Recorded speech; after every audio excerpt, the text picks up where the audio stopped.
Hello, welcome once again to Lehto's Law. I'm Steve Lehto. Today we're talking about some exciting news out of Arizona.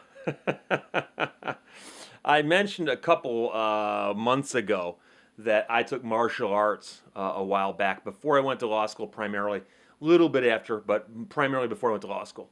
And I did that, I mentioned it during a story where a guy attempted to attack a woman and he made the mistake of doing it inside a martial arts studio where the instructor suggested that the man ought to take it outside.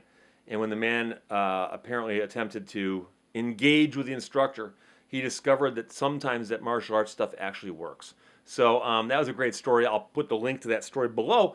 But I apologize. But I mentioned during that video that back when I was working out, I actually got a belt from my instructor, and my instructor, of course, was Soo Young Lee, Master Lee, a Korean.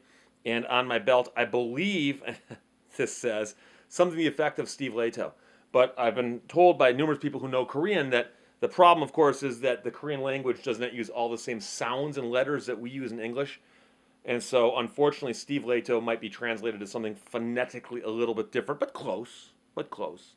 And I had been to tournaments before where an instructor could read that and look at and guess that my name was Steve. So that's important. But the key here is that the Arizona governor has signed a bill lifting the ban on nunchucks. there's there's a problem with many laws that have been written in our country, and that is that laws are written often by ignorant people, and they often don't expire. Meaning, you put a law on the books, it just stays there. And some laws are crazy, and some laws are outdated. And we talked a couple weeks ago about whether or not a law that requires you to send notice by telegram is current or not, or whether it should be updated. And of course, the situation here with nunchucks is they were probably made illegal back in the days of the Bruce Lee movies or something. And they probably just decided to do a wholesale banning of martial arts weapons. When, if you've ever seen anybody using nunchucks outside of a movie, usually the only person they hurt is the one who's using them. Now, don't get me wrong, I've seen people who can use them very, very well, but they're usually used in demonstrations. And there are things much more dangerous than nunchucks. But I can also tell you that for instance, brass knuckles are, I believe, still illegal in Michigan, simply possessing a pair of brass knuckles. Now, they make great paperweights, and they're pretty cool conversation starters, but when was the last time you heard of somebody actually going out and using a pair of brass knuckles to do anything? But in case you don't know what I'm talking about, nunchucks are just two pieces of wood, two sticks, like 12 inches long, wooden sticks that are connected by a rope or a chain.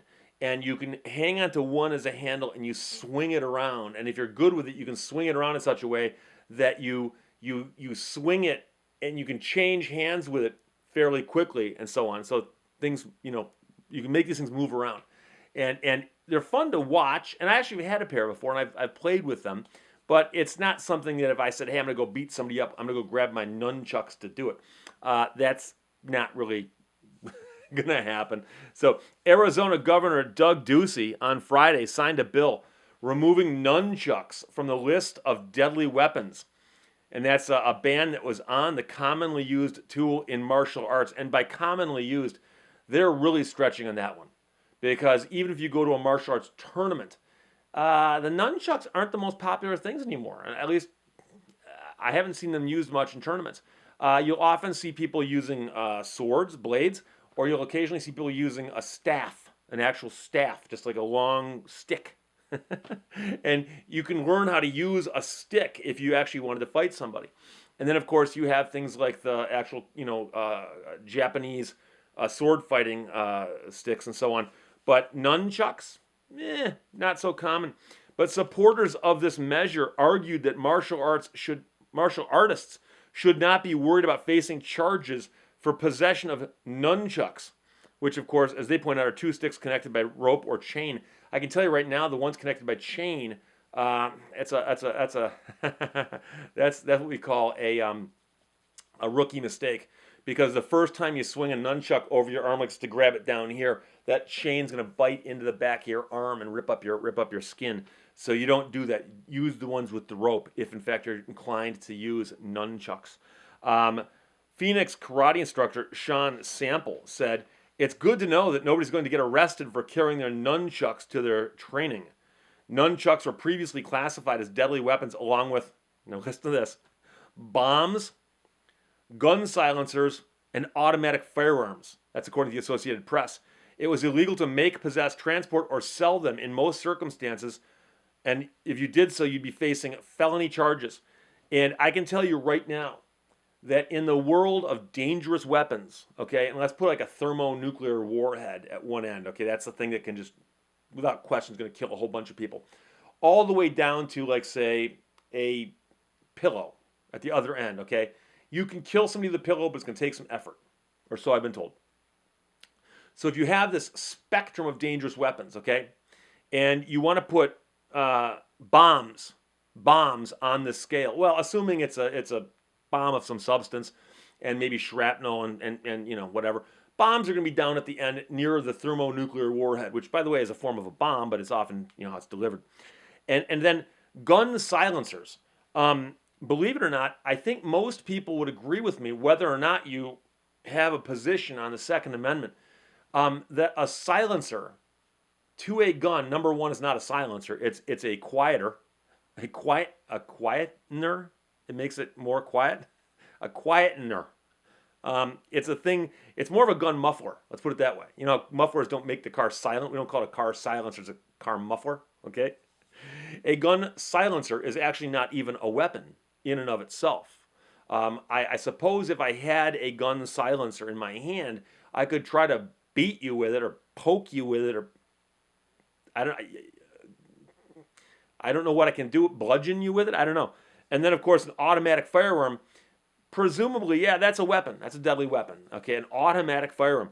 But the point is that to say that we have on this list bombs, silencers, automatic firearms, and nunchucks just goes to show you that sometime back in the past history of Arizona, there were some really, really, really ignorant people drafting the laws. That's all I'm saying. Sample, that's the karate martial arts guy, said nunchucks would not realistically be used for self-defense and therefore should not be classified as a deadly weapon. Well, of course, he's got something wrong there, because you don't have to use a deadly weapon in self-defense to make it a deadly weapon. In fact, I would presume that when you're acting in self-defense, you should be allowed to use deadly weapons. If you break into my house, I'm just telling you right now, do you know what my fantasy is? I've got a civil war. In fact, you know something? I'm going to do something I've never done before. I'm walking off camera and I'm not going to do an edit. Hang on. I know where I'm going. I'll be right back. Do not go away. I'm just going to show you something really cool that I actually have besides the black belt in Taekwondo, which is a second degree, by the way. Okay. I own, and this, you know, I realized I could tell you I own this, but you wouldn't have to believe me. But I own an actual Civil War cavalry saber. Okay? This is a saber that an actual Civil War cavalry man might carry. Okay? Now, this would be one from the north. Okay? And it's stamped right there beneath the shield, 1865 U.S. So this, technically speaking, is from the proper era that this could have been issued to a Union soldier during the Civil War. Okay? It's a lengthy sword. See how long that is? It's a lengthy sword. I probably can't fit the whole thing in frame. I understand that. And my point is, I'll tell you right now what my point is. My point is that I just said that if you're going to defend yourself, I don't think you should be required to limit yourself to non-deadly weapons. Nor should you be required to defend yourself with things around the house that are approved by somebody. So, oh yes, if you want to defend yourself with that, you can, but you can't with that, okay? If you break into my house, okay? If you break into my house, I hate to admit this, but if you break into my house, the first thing I'm going for is this sword. And I'm going to pull it out. Notice how I'm very careful not to touch the handle. The handle's in extremely good shape for being as old as it is, 140 some odd years. Okay? And back when it was designed to be carried by a man on horseback, this was designed to be swung with some vigor. And you might be using it in defense, or you might be using it in offense. If you are in a cavalry charge, you draw your saber and you ride off into glory, right? I'm just telling you right now, if you break into my house, I've mentioned before, getting shot with a Desert Eagle, for instance. Now, that'd be a cool way to go. If you're going to pick a way to die, that might be the way to go. But I have this, I don't know why, but I've got this image that somewhere down the road, if someone were to break into my house and I could get to this quickly, I would get this, pull it out, and pray to God that I could use it because it would be so cool. I know it would make national news. It'd be man defends home with authentic Civil War saber. And I think that would be a pretty cool story. It'd be cooler than saying man defends home with gun. That wouldn't even make the news. That wouldn't, man bites dog. That's a news story. Dog bites man's not a news story. So just shooting somebody because they broke in your house, it's not news. And if I'm going to make news, I want to make news. I want the story to say, man breaks out authentic Civil War saber that hasn't seen the light of day or blood in 150 years and puts it to good use defending his home. That's what you do, my friends, and that's why you have a Civil War saber in your house. On the off chance you get to use it. But if not, it's still a cool thing to have. But getting back to man saying, well, it's not a deadly weapon because you can't defend yourself with it. Yeah, that's not how it works. But he did go on to say, if you pull yesterday's weapons out on today's people, they could pull a gun out and shoot you, which is true, and I think it's a joke from Indiana Jones, that guy down at the end of the alley is swinging those big scimitars around, he pulls a gun out and just shoots them. That's the way you do it, my friends. Arizona Rep. John Kavanaugh told the Associated Press that the average person could do far more damage using a baseball bat than nunchucks. And I'm just telling you right now, it's Steve, pick your weapons. Nunchucks or an aluminum baseball bat. I will take the aluminum baseball bat all day long. I'd even take the wooden baseball bat over the aluminum baseball bat. But I prefer aluminum. I think it swings better. But, as Chief Wiggums would say, it's nice to see when the kids will play with a wooden baseball bat. And so Kavanaugh said, the nunchucks are not dangerous to anybody. And we really should let kids and adults who want to do martial arts activities legally possess them. Critics had argued that lawmakers should put their energy toward combating gun violence. Well, I hate to break the news to you, but lawmakers can do more than one thing per term. Okay, they're in office for what, 2 years, 4 years, 6 years, depending on how your state does that. If it took them a full term just to make nunchucks illegal, your lawmakers need to work a little faster, a little harder. Okay, and so a representative named Athena Salman told the Associated Press, instead of figuring out ways that we can save lives, we're wasting time on nunchucks. Always going to be a critic out there. But my point is that if you're in Arizona and you want to get down to that kung fu fighting, I know I'm mixing martial arts here, but I think it's funny, you can whip out the nunchucks to your heart's desire. Now, obviously, if you use them to beat somebody up, you might get charged with, instead of simple assault, like assault with some sort of weapon. And it depends if that part of the code has changed or not. And obviously, if you hit somebody with an open or empty hand, that's one thing. But if you use a weapon, that's another thing. And nunchucks are probably still going to be classified in that sense as a form of a weapon. It's just merely possessing them will not get you in trouble. And I'm telling you right now, I've seen guys who can work those staves, like a staff, like swing a staff around.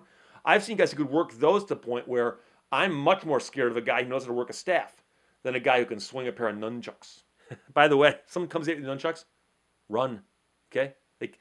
They're not going to throw them at you, because if they throw them at you, you take them and you run away. So nunchucks are good to a distance about this far. Okay? And that's one of the problems. So even if you come at me with nunchucks, please come at me with the nunchucks. I've got something that's designed. It'll do battle with the nunchucks. And it's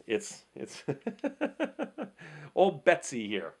Old Betsy. So I don't sleep with her under my pillow, but she's not far off. So that's the point. If you're in Arizona and you wanted to get nunchucks, knock yourself out. Figuratively or literally. Questions or comments, put them below. Otherwise, talk to you later. Bye-bye.